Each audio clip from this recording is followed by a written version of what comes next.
O Senhor esteja convosco. Ele está no meio de nós. Proclamação do Evangelho de Jesus Cristo segundo Mateus. Glória a vós, Senhor. Naquele tempo, vendo uma multidão ao seu redor, Jesus mandou passar para outra margem do lago. Então o mestre da lei aproximou-se e disse: Mestre, eu te seguirei aonde quer que tu vás. Jesus lhe respondeu: As raposas têm suas tocas e as aves dos céus têm seus ninhos, mas o Filho do Homem não tem onde reclinar a cabeça. Um outro dos discípulos disse a Jesus: Senhor, permite-me que primeiro eu vá sepultar meu pai. Mas Jesus lhe respondeu: Segue-me e deixa que os mortos sepultem os seus mortos. Palavra da salvação. Glória a vós, Senhor.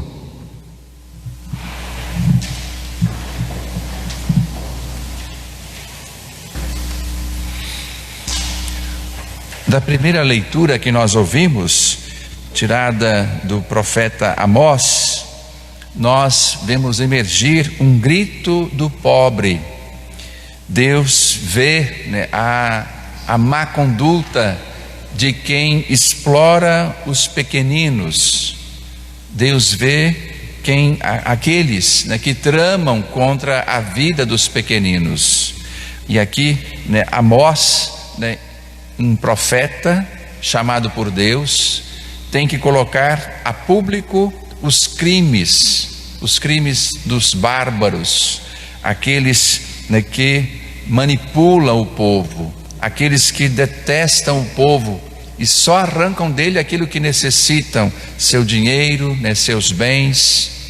Nós vemos aqui uma grave denúncia, portanto, de Amós contra estes.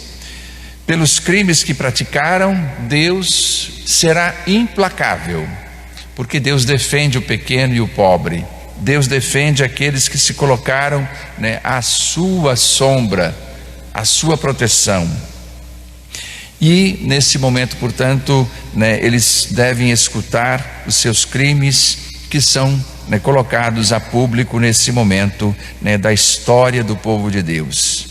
É um momento difícil tantas vezes em que se encontram as dificuldades, sejam elas na terra ou fora dela, em que o povo é assolado por aqueles que são seus algozes, que o exploram, que o escravizam, oprimindo as suas vidas, trazendo penúria para eles. Deus é o Deus que toma partido dos pequenos, dos desvalidos, dos injustiçados, daqueles que estão à margem da participação integral nos bens que estão sobre a terra. É um grito de denúncia, é um grito contra as injustiças, porque a justiça de Deus está chegando para estes que exploram o pequeno. O Evangelho coloca-nos diante do chamado de Jesus. É um chamado que acontece pela presença de Jesus. A sua presença provoca naqueles que o rodeiam, provoca um desejo de segui-lo. Esse desejo de seguimento de Jesus deve ser radical, é um seguimento radical. E esse radicalismo nasce do radicalismo do próprio Jesus, que deixando todas as condições da vida, prevalece para ele a missão que o Pai lhe confiou. Vive conforme a providência do Pai. O Pai é que providencia para ele cada dia.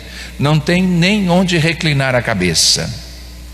Pensar em Jesus, que viveu em Nazaré até os 30 anos, viveu ali alimentado pelos pais, viveu ali no aconchego do lar. Aos 30 anos ele começa a sua missão, vai para o Jordão, é batizado por João e segue o seu caminho anunciando o reino de Deus. A partir desse momento, Jesus se lança no caminho dos profetas, Amós e tantos outros que foram perseguidos. Jesus, o profeta do Pai por excelência, é aquele que também deve denunciar, né, aquilo que acontece de mal ao povo e deve, né, estar próximo daqueles que sofrem, e o faz em todo momento. Toda a sua vida é uma vida doada, derramada, né, em favor dos pequenos e dos pobres. Os doentes, que são centenas que se aproximam, trazidos pelos outros, né, para aqueles que se preocupam com os doentes, para que Jesus os curasse, os endemoniados, né, os que têm algum defeito físico, os mudos, os cegos, os surdos, os coxos. Jesus está a serviço de todos esses. Eles não têm plano de saúde, né? Eles não têm o SUS ainda não existia naquele momento, né? E tratamento, né, no tempo de Jesus significa gastar muito dinheiro, né? Os médicos, né, queriam grandes somas para oferecer curas que tantas vezes não resolviam. As mulheres, né, hemorraíças tantas vezes procuraram Jesus porque não conseguiram, né, com os médicos, a cura, né, para a sua hemorragia. Nós vemos então um Jesus sempre atento às coisas, né, que estão, né, assolando o povo na sua dignidade, na sua integridade, né, na sua vida cotidiana. Isso chama a atenção de algumas pessoas. Então nós vemos esses dois sujeitos, né, que estão próximos a Jesus, são seus discípulos, e dizem que vão segui-lo, mas tem outras preocupações. Aqui entra, portanto, o radicalismo de Jesus também para estes. Quando dizemos que vamos seguir a Jesus, devemos deixar tudo para segui-lo. O deixar tudo, né, significa que nós colocamos Jesus em primeiro lugar na nossa vida e Ele que guia os nossos passos a partir desse momento. Para muitos isso é difícil, mesmo para aqueles que já estão num caminho, já estão numa caminhada, numa jornada, né, decididos a seguir Jesus. Tantas vezes vem a dúvida, vem as dificuldades, e estes esmorecem, né, sucumbem, caem durante essa caminhada.